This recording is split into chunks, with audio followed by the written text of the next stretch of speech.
My name is Bambang Budijanto from Indonesia. Um, I think 2 years ago,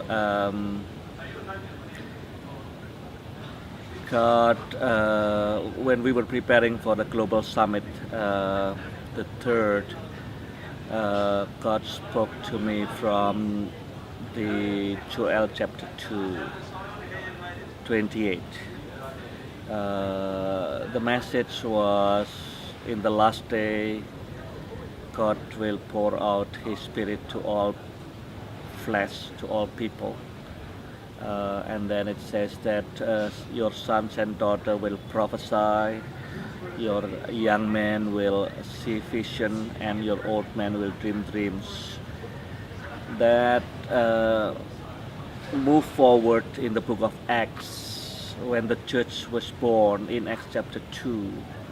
The first sermon that Peter gave was taken from that passage in Joel 2:28. I don't know whether Peter prepared the sermon. I'm most likely not, because he was waiting for something that he didn't know. But somehow he decided to use that passage. He could have chosen any passage from the Old Testament. Maybe the passage in Isaiah 61, the glorious, expectation, hope, or Isaiah 40, but he decided to use Joel 2:28 to launch the church, which indicate that the church age is the last day. In the last day, everybody play a role. Your sons and your daughter, young men, youth, teenagers, your old men, everybody play a role to fulfill that mission. And when we look in the book of Acts, we have seen the fulfillment of all the things that was prophesied in Joel chapter 2. But then very little stories about your young men, your sons and daughters. Where are those stories?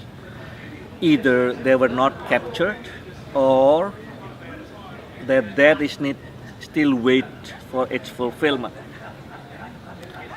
So when that came to me, that first, then I began to see